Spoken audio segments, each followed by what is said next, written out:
Again, another horrible ending. Why don't people realize this? You have to plan your ending. Mass Effect and Game of Thrones as games and as the game and as the TV series are perfect examples of how not to do that damn job.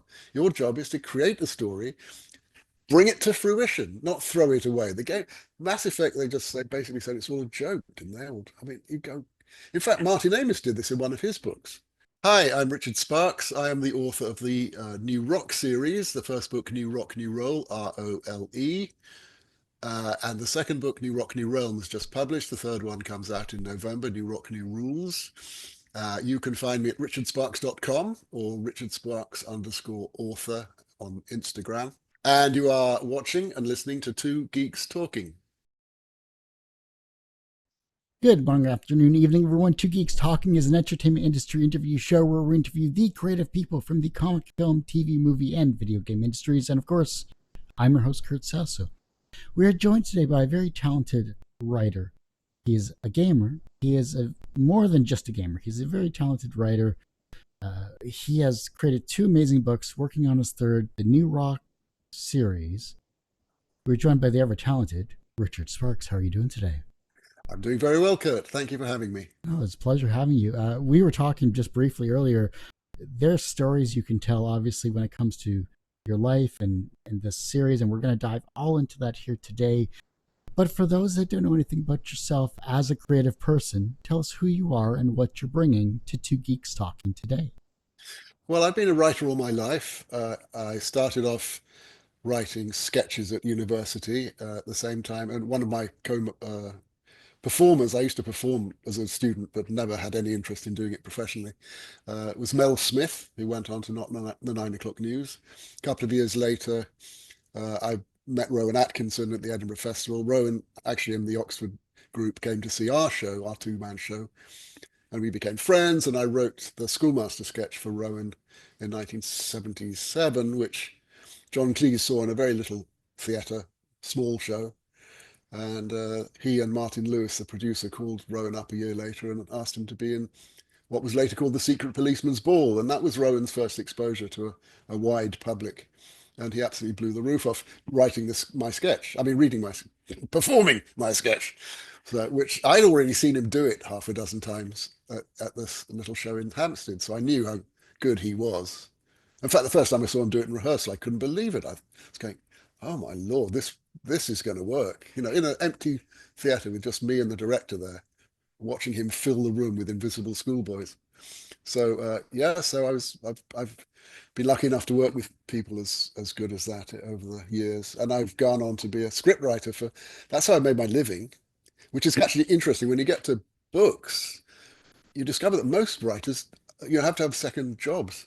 Most book writers. So I go to all these conventions in the fantasy and science fiction world, and not all of them are full-time writers, and they're really good writers. I've made friends with a lot of them, but it's a much tougher world out there than script writing, where the work comes in, the work goes out, you move on. I'm a gamer. I loved gaming, and when Douglas Adams was actually the first guy who turned me on to gaming, because he was years ahead of his time. He said, "Oh, you've got to try this," and I said, "Douglas, you should be writing your book." Anyway, we all used to tease Douglas because he hated writing, but he was brilliant, of course.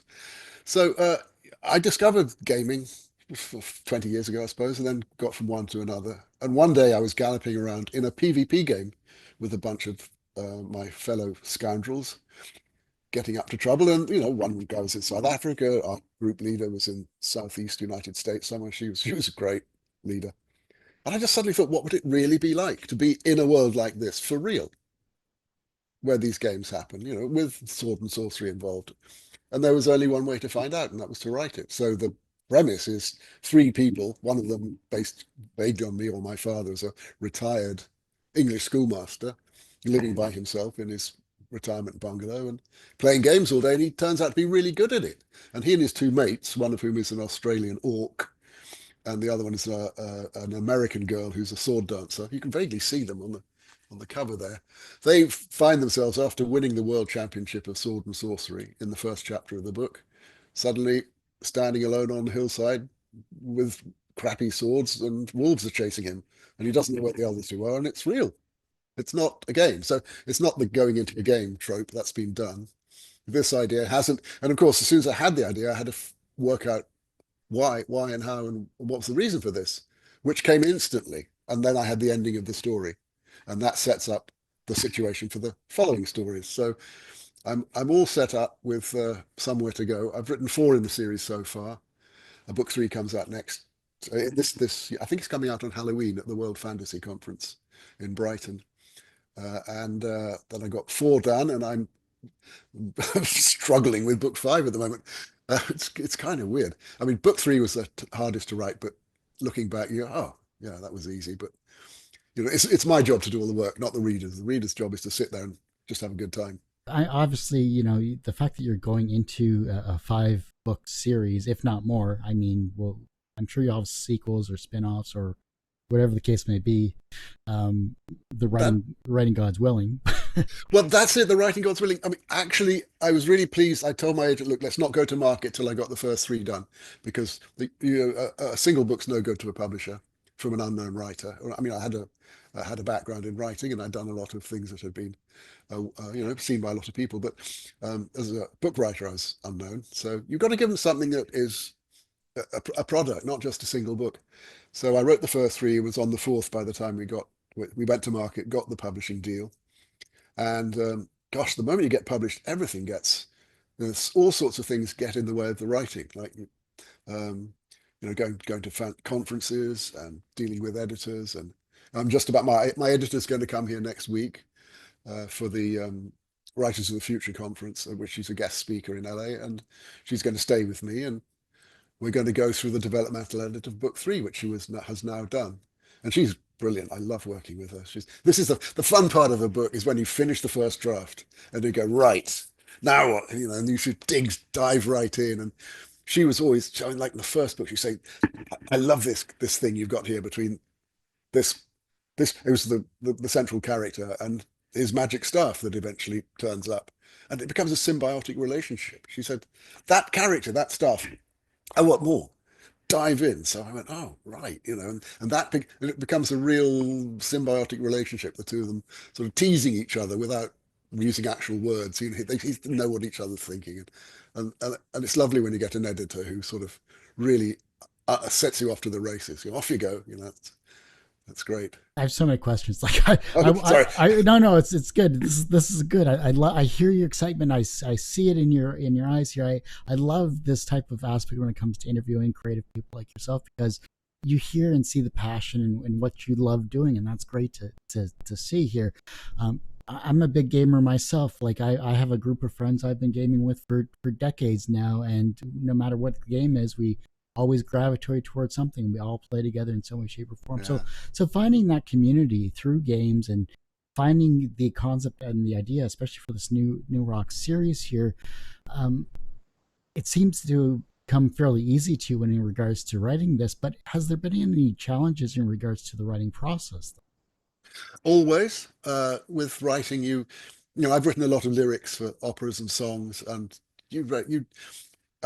for example, a director I worked with said, Richard, you write good lyrics, but you don't know how to think like a lyricist. I said, well, what does that mean? And this is a black belt note, which I mean, I got it immediately, but he said, well, a lyricist will take 6 pages of the book, which I happen to have written, but sometimes there's a book writer and a lyricist. So he'll take 6 pages of the book and turn it into 10, 20 lines of a song.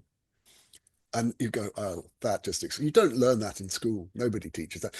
That moves the story 6 pages.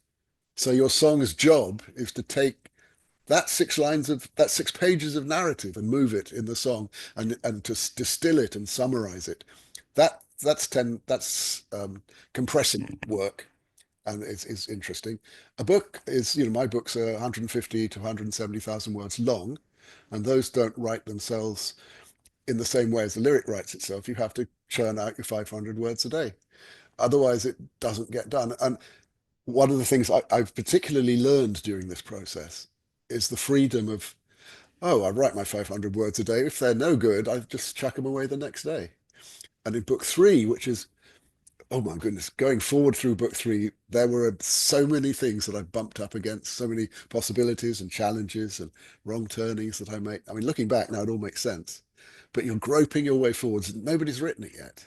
You've got this wonderful challenge ahead of you that you've got to try and figure out. I must have thrown away 200 pages in that book, just getting there to that point, going, no, that doesn't work. And there was, I mean, it's interesting the way it's turned out because the first book took 2 months to write.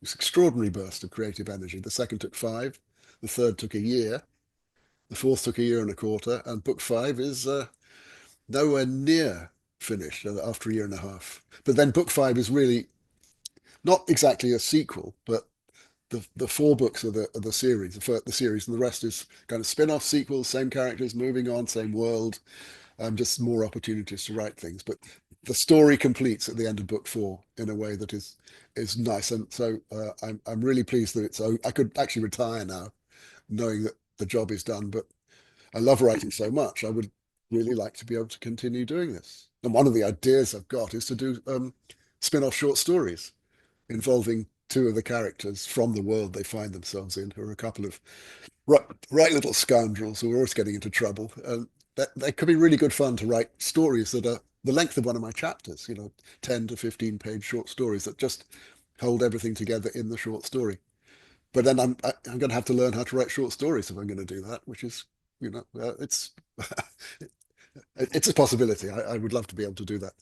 I think it comes down to the writing concept of there's a beginning, a middle, and an end, and it just depends on how many pages you want to write, right?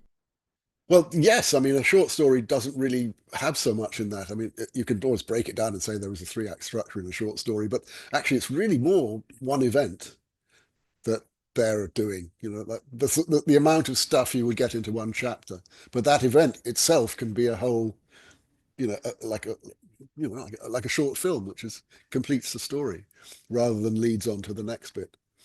So we shall see. But I'm just very lucky to have found this world that, you know, in my younger days, I tried to write books before and they weren't good enough. I mean, I would send them off to my agent. They'd say, well, this is fine. But in my opinion, looking back, just I hadn't found my groove. This wasn't it. And I'm really glad they weren't published. Although at the time, of course, you're disappointed. You think, what's wrong with these foolish people? But it's once you've got an actual thing that is actually you, that is nobody else. You go, wow, it's I haven't failed to come up with my bliss. And now it's just a matter of months and years of agony ahead of me with the next one.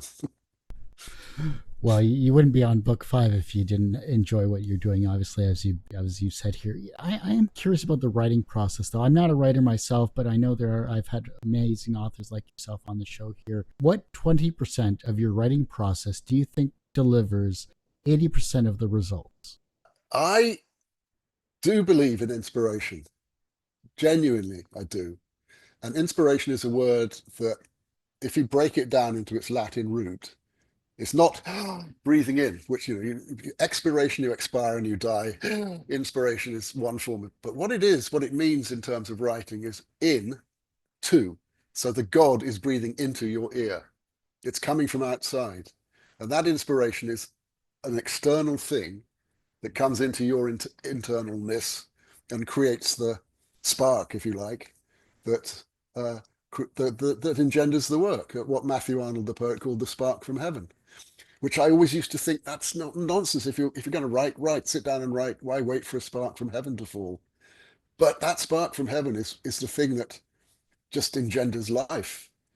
So for me, the moment of inspiration that you get, where that chapter, that is going to be a great scene.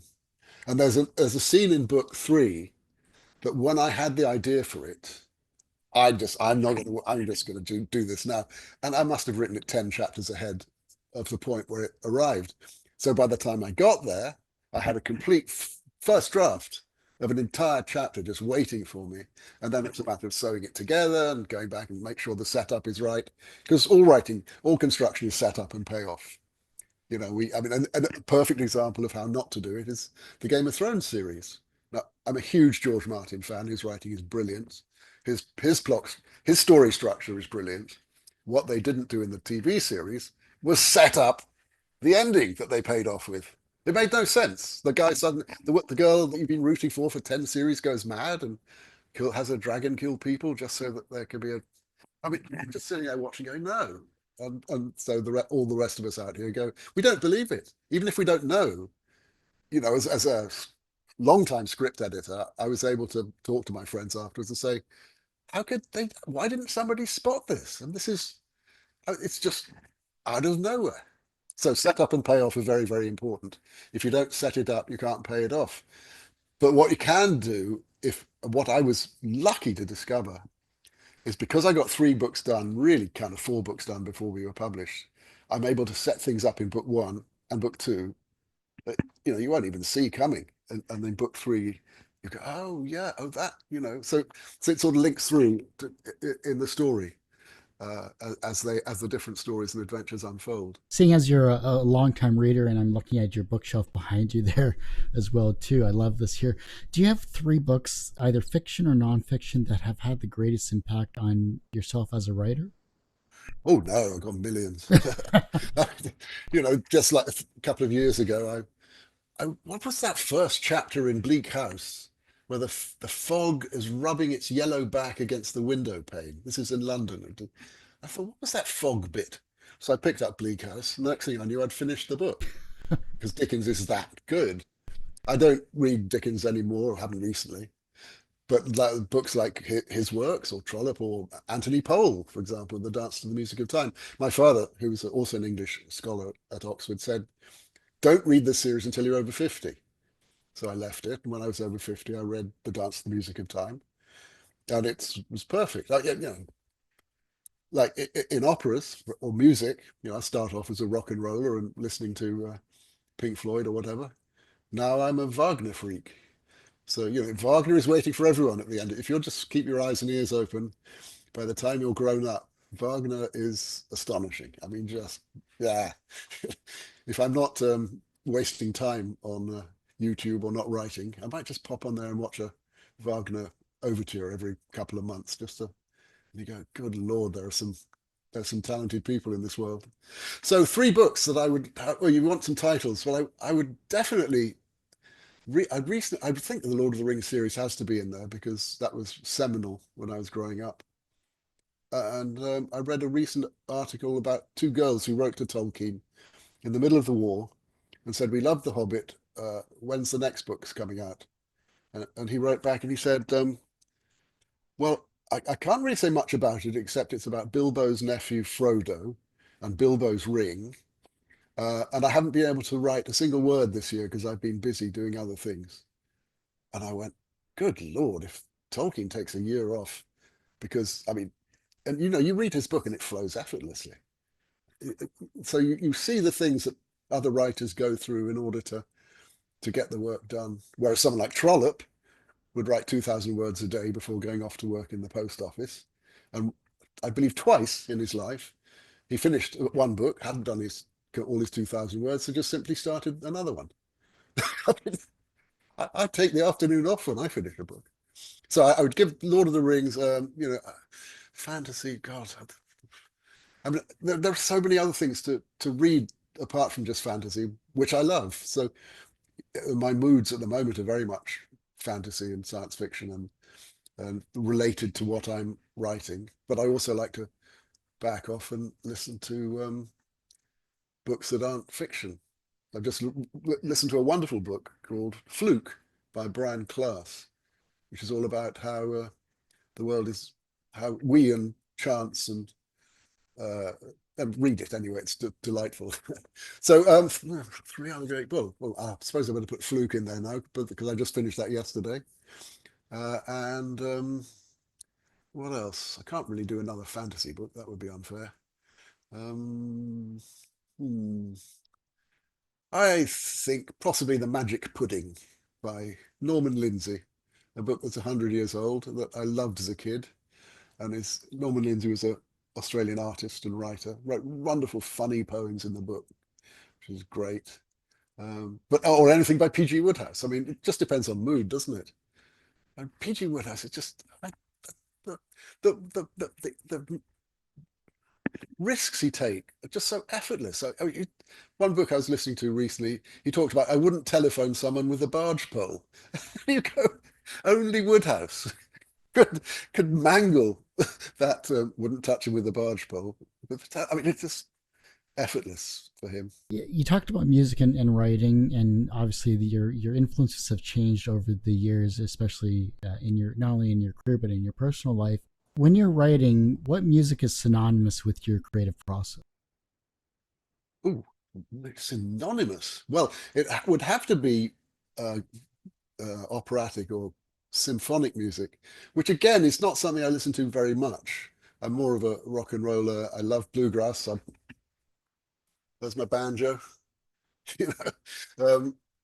So, but symphonies are constructed, and now that I'm writing books, you learn that the construction of books is astonishingly important. This is why a lot of literary fiction bothers me, because it's not their priority is to create a structured story the same way as it is for other writers like science fiction writers or writers of genre fiction. And if you don't put the story together, you're going to lose the audience. And often in literary fiction, that's not a priority. And that's another thing in Brian Clouse's book, Fluke, about, we need our stories to make sense because life doesn't make sense.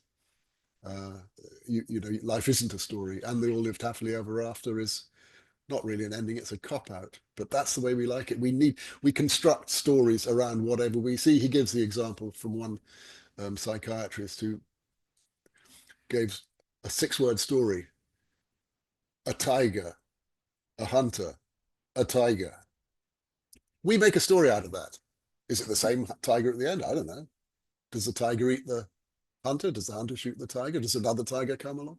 But we naturally try and make sense out of everything because that's the only way, that's how we survived as human beings before we had comfortable houses and fireplaces and an old dog on the floor. Look at him, sweetheart. You mentioned Douglas Adams Yeah. and games in our green room session here. What was the game that he got you into, or like what was that friendship or at least meeting like when it came to your introduction to video games or games in general? Well, the friendship goes back to university. He was at Cambridge, same time I was at Oxford. So we were both doing funny shows in the Edinburgh Festival at the same time. And his team had Simon Jones in it, who was the original Arthur Dent in the radio show of Hitchhiker, Jeff McGibbon, who was in that. Our team had Mel Smith in it, who went on to become a big TV comedy star, and was also in The Princess Bride, playing the man with albinism. Lovely friend of mine. So Douglas and I just met. We both had the same agent. It's a very small literary agency in London, and she tried to get us to work together. I mean, paid work, but we tried very hard, but didn't come up with anything that actually fruitioned. But he's just great fun to hang with. Um, can't remember the specific game he was talking about because by the time he was mentioning games to me, he was off to the races with them. He disappeared so far down that rabbit hole, and he didn't make it to the 21st century, so the games were pretty crude. So years later, typical, Douglas well ahead of his time, I stumbled across gaming, and one thing led to another, as you know it can. When you find a game that just eats you alive, there's just nothing like it. And funnily enough, I've now come out of the other end of that. Just as I'm back in the 2005, 7, 10 period, I got into writing books about poker and playing poker online, and wrote 2 books about the World Series of Poker. Played a lot, and because then I sort of came out of the other end of it. So poker is less of an interest to me. I mean, I enjoy watching people play, but playing myself now is not something that I'm really have to do, or I don't have to do gaming, because what I have to do is write my books. And when that dries up, I hope it doesn't, I'll wonder what else I have to do.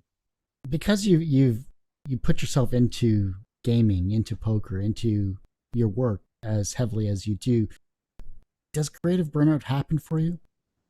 Yes, yeah, it does. These books, I honestly had thought that I'd tried and failed at writing fiction.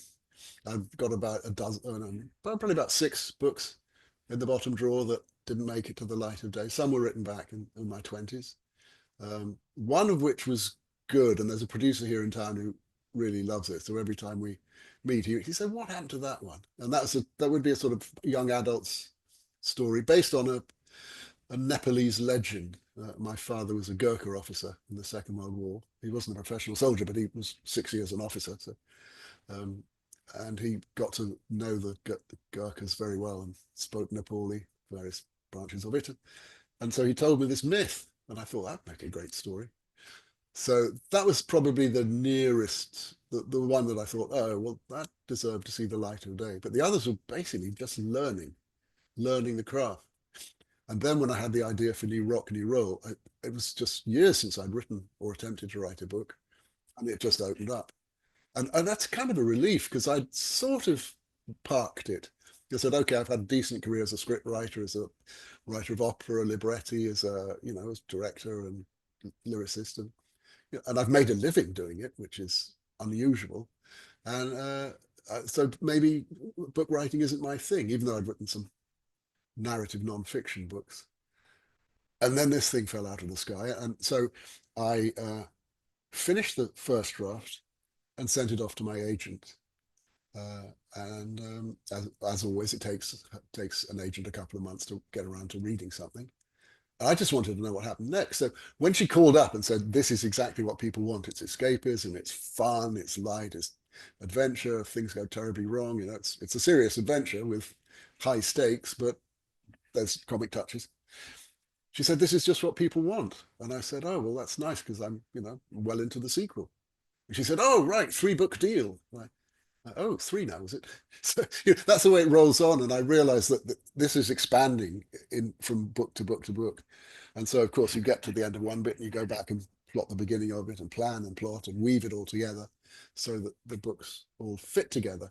But it's been a huge relief, actually, to write something that I'm confident is good, because I wouldn't want anything. If book 5 isn't as good as books 1, 2, 3, and 4, it's not going to see the light of day. If I can't get it up to that standard, I'm not interested in just pot boilering um, for the sake of it. It's got to fruition. It's got to come to fruition. It's got to deliver and deliver in really in emotional terms for the reader and for me. So we'll see. Who knows? You just, What was an early experience where you learned that language had power?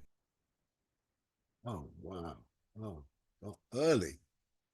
Well, oh man, I just always loved books ever since the very beginning. In fact, my mum still has a letter I wrote to Bodley Head, the publishers of some of the Narnia books. Dear Boldy Head, it starts B-O-L-D. I must have been about 6 or 7. I want to write books. How do I do it? I don't know what I wrote in it. Uh, so all those wonderful word games you get in books, like the Magic Pudding, which I mentioned, it's got lovely, funny poems. I mean, it's the story of a wombat, a koala bear who goes off on adventures in Australia, and he meets a sailor and a penguin, and they have a magic pudding. And this magic pudding is a snotty little beast who's always getting up on its legs and running away. But you just whistle, turn it round twice, and cut another slice, and it's a different flavour. And this pudding has a lovely poem. Once he goes, well, he's just moaning. He goes, "Oh, who would be a pudding in a pot, a pudding that is stood in a fire that is hot? Oh, sad indeed the lot of puddings in a pot. I wouldn't be a pudding if I could be a bird. If I could be a wooden doll, I wouldn't say a word. Yes, I've often heard it's grand to be a bird, but as I am a pudding in a pot. I hope you get the stomach ache, you pudding eating lot." And that's more or less right. I just loved all that as a kid, lapped it up. So yeah, that sort of, yeah, I owe so much to books and stories that I hardly know where to start. Do you think that the with the advent of audio plays and dramas and things that we can now listen to, the art of reading may become a lost art? No, I myself listen to books more than I read them. I go for a walk every day and I listen to a book on tape, and I have some favorites that I keep going back to say just when there's a really good reader or a good writer, someone like P.D. Woodhouse. If I've done something that's quite demanding or serious or thought fulfilling, then I go to him. Or Stephen Fry reads beautifully. His series of books about Greek myths and Greek history is, extremely well done. Um, so, well, I try all sorts of things. What was was that the question? I think I went off on a tangent. No, no, I was just curious of the art of reading, especially with the massive digital consumption these days, just seems to Yeah. be. Well, a lot of people aren't reading, and kids, I was at the World Conference, the fancy conference, Worldcon last summer in Scotland, and there's a kid sitting next to me, the entire um, panel was just on his phone like this, flicking, just never looked up once. Right next to me, there's people on stage talking, and they were very interesting. And I was thinking, well, what are you doing here? I mean, a lot of people in the fantasy world, as you know, are neurodiverse, so he may have been, he may have been autistic or on the spectrum. So it's not up to me to pry, but I just thought this is so sad. This is this the world out there, and yet you're locked into this telephone getting 5 second hits of something. It's very odd. And Martin Amis, who was a friend of mine, he was at my college at Oxford at the same time as a couple of years ahead of me, but we met doing classes together. He thought the long read was over. Um, I'm not sure that I agree because certainly in science fiction and fantasy, we do still create and consume the long read. The series is like Martin's Game of Thrones series or Song of Ice and Fire series. Those are sizable books. Extraordinary. And I love it because he's kind of, in a way, he's my step writing partner because I write lyrics and operas. We've written about a dozen operas now with Lee Holdridge, the composer, and Lee's wonderful melodist. And Lee was the composer on Beauty and the Beast, which George Martin was one of the two writers on, along with Ron Koslow.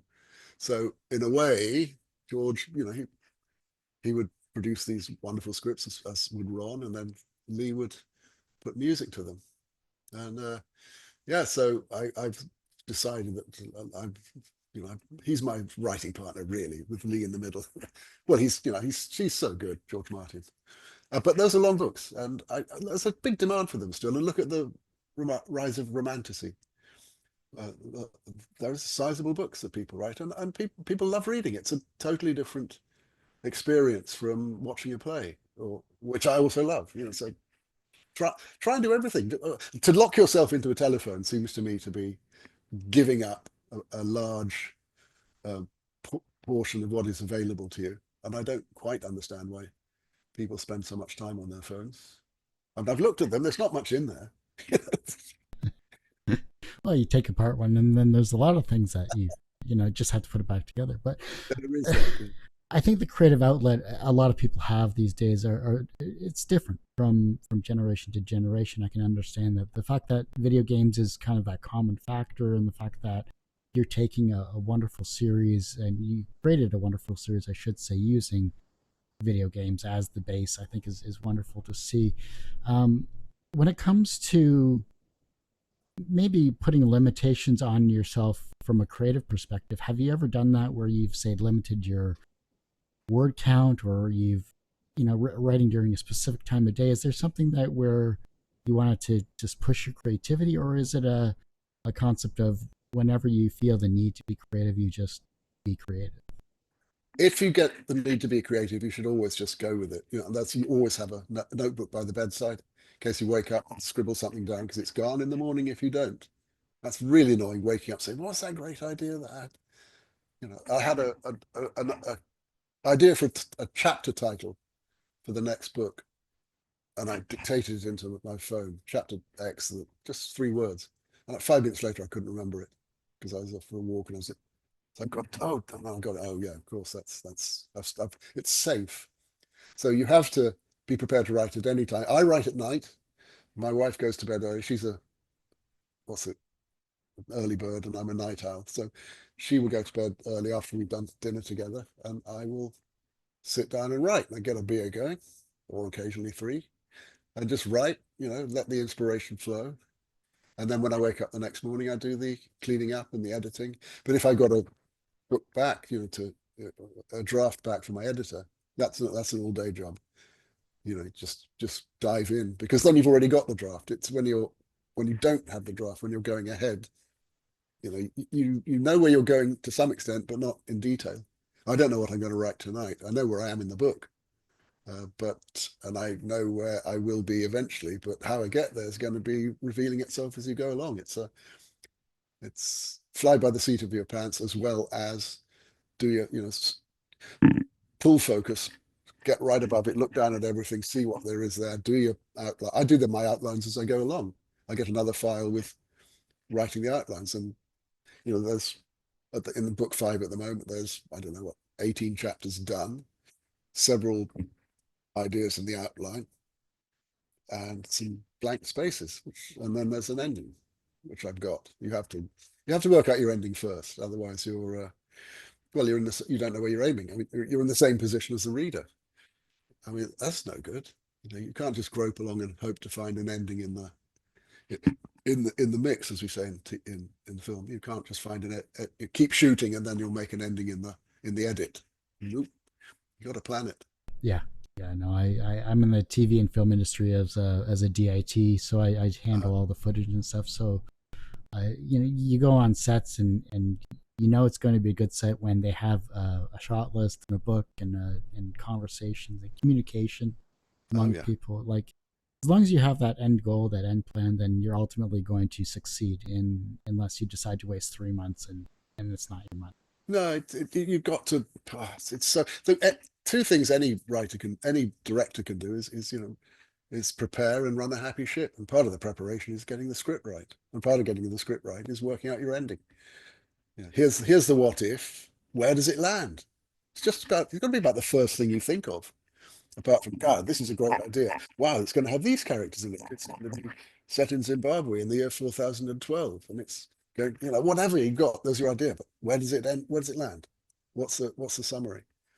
And once you got that, then you can go the long way around. You can put in your um, red herrings and your tricks, and you lead the audience up the garden path, and they think they know, and they get to that point, and then they go, oh yeah, right. I see. Now you got me. And audiences love that when they say, "Oh, that's the answer." Of course, yeah. Look at any decent detective story. There are all these things where in the audience, you're groping along trying to figure out who done it, which is delightful and great. But if the creators don't know who done it, well, good luck to them. You're probably just not going to get there by chance. What's the most surprising or counterintuitive lesson you've learned from gaming as an older adult that you wish you had known earlier in life? It's a really simple one. I know it doesn't sound it, but listen, it's if you're reading a book or listening to an epic poem, whatever it is, watching a film, watching a play, you're the audience and someone else is doing that. Whatever it is, play, book, film, epic poem. In a game, you're the hero of your own story. It's so different that just that one leap where you with your mouse, your keyboard, or that's what I use, other people use Xboxes and so on, you are deciding where your character goes and what your character does. And some of the best games that we've had over the last 15, 20 years have been sandbox games. They are my own teeth, really. And in a sandbox game, you can just go anywhere. You can avoid. I was recently playing Skyrim again for the first time. I mean, what a great game that is. And if you just don't do the main quest, you can wander around doing all sorts of other things without having dragons turning up and being annoying and getting in the way, which is amazing. So you just take a whole different way of looking around, and then they're very fulfilling.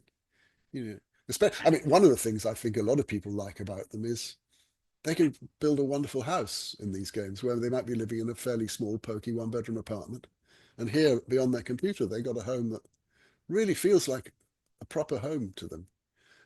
So there's that, as well as the fact that it's you as the hero of your own story, uh, which is really a step beyond narrative or dramatic fiction, where you're just the audience. Do you have like 3 games or whatever that you just kind of you've either picked up recently or you've played in the past that you just go back to? I don't really play anymore because I'm so busy I suppose you could say writing my own game, but it's not a game. It's inspired by games like Skyrim. It was actually while playing Elder Scrolls Online that I got the idea, while galloping around with my friends, my teammates in my ears, all giggling and being silly. It was a very funny groups we used to have. And when I got the idea for what would this really, if I was really in real life doing this, and of course you'd be hopeless. We were a top level crew. So I had this idea that, okay, these three people, a mage, an orc warrior, and a girl DPS, damage per second, sword dancer. She's the Asian American girl. The three of them, win the world championship. Well, the next thing he's alone on a hillside, of course, he'd be terrible. I've never picked up a sword in real life. And there isn't a magic staff around, obviously, because is there magic in this world? Well, spoiler alert, you know, 200 or 300 pages later, it all comes together and things work out. But yeah, you would be useless. So it's a wonderful opportunity to go back to the beginning, to do the whole training. Gets captured and sold into an army and has to learn, and then you do the training sequence, which is always a great part of any game. It's the beginning where you're learning the controls, getting the feel for the world. Uh, so I would definitely put the Elder Scrolls games in there. I don't know if any new ones are coming out or have come out recently because I've been, as I said, uh, otherwise occupied. What other games did I like? I remember in the old days, back in the Textile games, the Zork universe was a lot of fun, but that was barely computer graphics. I suppose it was by a certain time. So but all the sword and sorcery or Dragon's Age, that was fun, and then that got really it went off the boil. And also, do you remember Mass Effect? Oh yeah, oh yeah. I love horrible Massive. ending for number Oh, 3. again, another horrible ending. Why don't people realize this? You have to plan your ending. Mass Effect and Game of Thrones as games and as the game and as the TV series are perfect examples of how not to do that damn job. Your job is to create a story, bring it to fruition, not throw it away. The game Mass Effect, they basically said it's all a joke, didn't they? I mean, you go. In fact, Martin Amis did this in one of his books, which was his second book. Martin used to share a house in Oxford, Shilton in Oxford, outside Oxford town, city, with my friend Paul Roberts. We were all in the same college and they were 2 years ahead of me. So Paul became my great mate because he dropped out for a year anyway and got married. So Paul called me up and said, Martin's written another book. And we were all really proud of Martin. He got his first book published aged like 25 or something. We go, bloody hell. This, the first book, the Rachel Papers. The second book was called in England Dead Babies. I think it had a different title in America because that was seen as being not very nice. So Paul called me up and said, Martin's written another book. I'm in it, and he's called me Quentin. So Martin obviously based the character on Paul's character in the house they all shared together. Well, Paul didn't seem to mind that he turned out to be completely out of nowhere. This character turned out to be a wild-eyed, axe-wielding maniac who kills everyone. And again, a terrible ending that came out of absolutely nowhere. Martin didn't do the plotting at all. But he was pissed off that he was called Quentin, which he thought was a silly name. Didn't mind being an axe murderer. But that's a perfect example of Martin not really giving a stuff about story structure because he's doing other things. And some of the other things Martin does are beyond brilliant. I mean, he can write a paragraph like absolutely nobody. And is, just a great, great writer. But plotting, nah. I mean, look at what was the book with John Self in it? Not London Fields. Oh, I can't remember. Anyway, it's about the character that they go off to court in Hollywood as a big producer just turns out to be a fraud. And he just throws this away at the end of the book, and you go, I've followed you all through this book. You can't just tell me it's all a fake. So that's why that's a difference. Martin's sadly not with us anymore, but I'm sure we could sit around and have a beer and a chat about how important story structure is. It's obviously not important to him and to other literary writers as it is to those of us who, just really think the story is central to mainly popular fiction like science fiction and fantasy. Without a story, it fails, it dies. Everyone has one person that inspired them on their path to where they are today. Who was that for you? I Yeah, I think it's my worst enemy at school, actually. He was a complete, he was just a horrible guy. And he was very, very intelligent. He was in the same house at the boarding school as I was. And sort of kind of my year, got there ahead of me, but was in different streams because people didn't realize how brilliant he was. He got a top scholarship to Oxford eventually. And when I met him as an adult, he was just the nicest person in the world. It was just great. But he just inspired me to be funny or to write funny because he was just so sharp. And just where does all this come from? As a child, I was thinking, that's what I want to do. I would go and see a Marx Brothers film or something.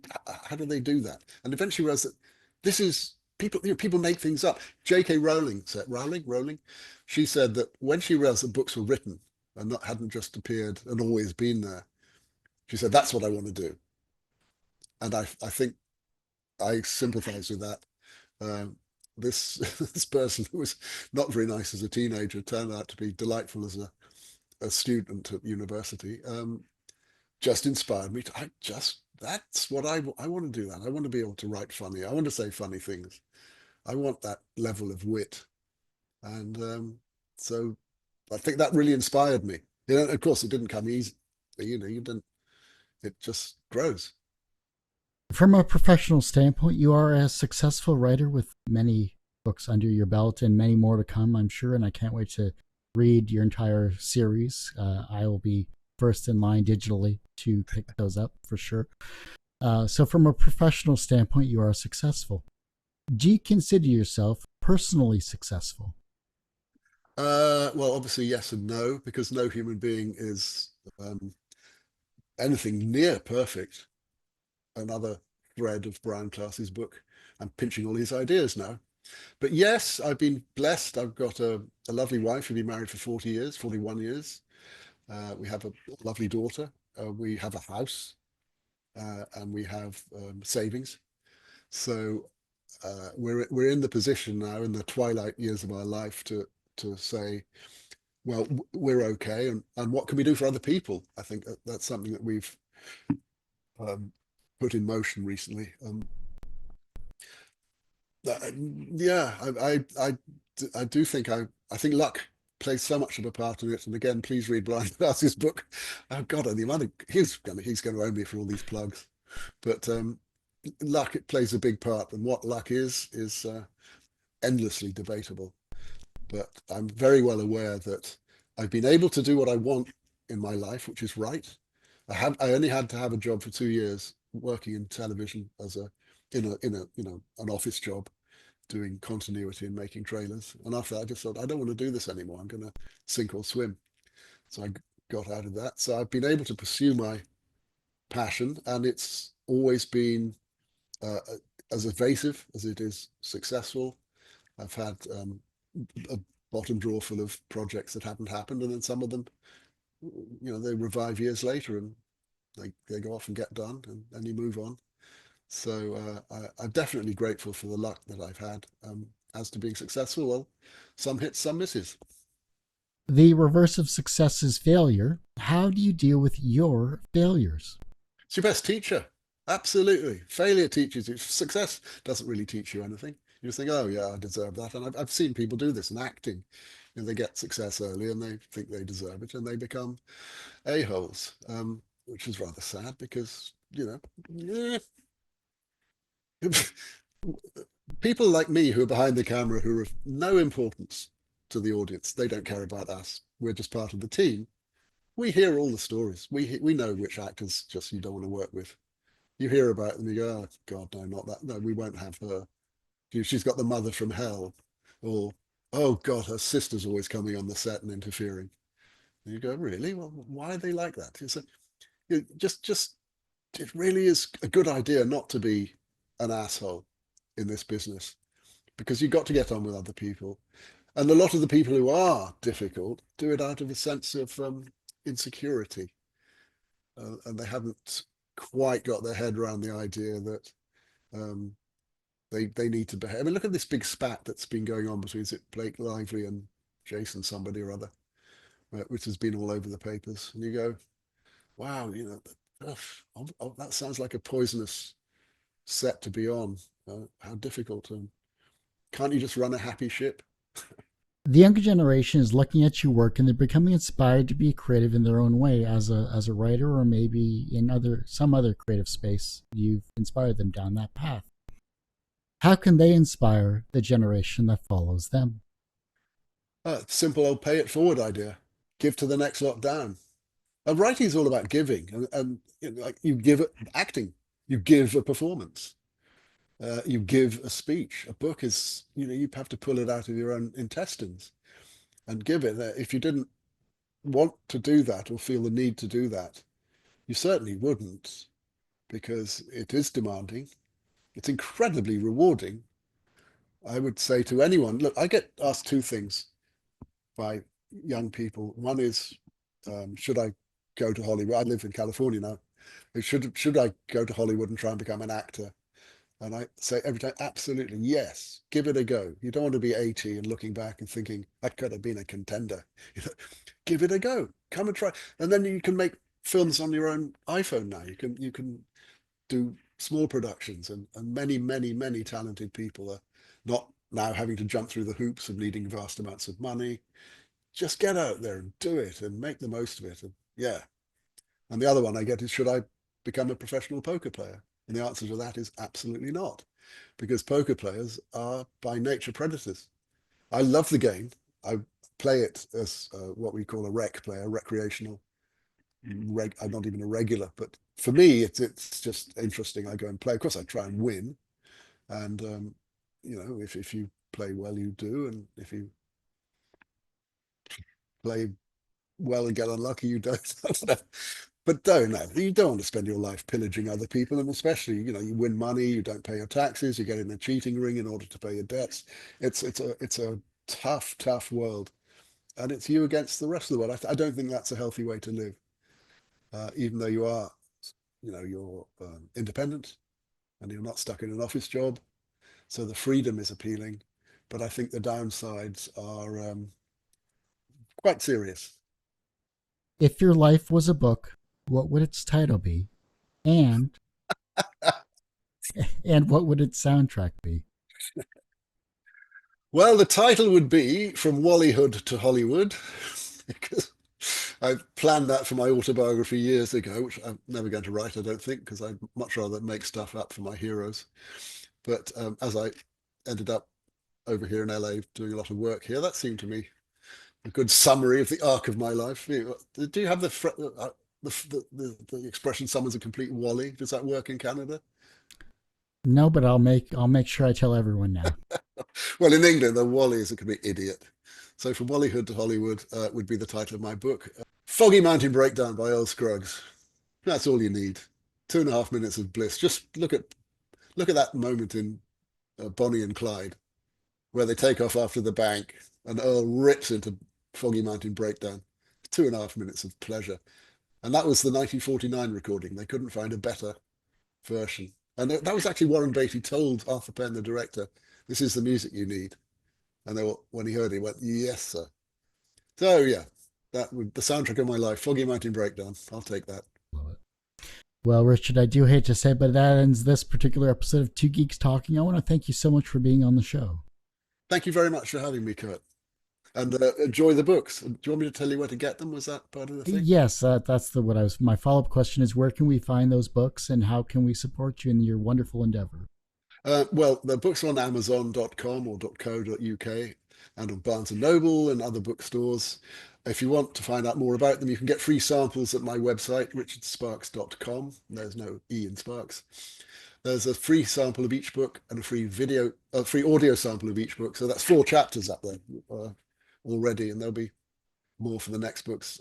I'm on Instagram as well, and what's it called, Facebook, which I don't actually do, but my assistant, my scribe goblin, she will hoover those up and send them on to me. So I'm easily findable, and I hope you enjoy the books. I just want to give people a good time. Thanks again for being on the show. I greatly appreciate that. You can, of course, find this interview and 1,200 plus others on our YouTube channel, youtube.com/TGT Media. The podcast you can find at Two Geeks Talking, that's TWO twogeekstalking.podbean.com, or just search Two Geeks Talking wherever you get your podcasts. And as I say every week, everyone has a story to tell. It's up to me to help bring that out. Thanks for listening and watching on Two Geeks Talking.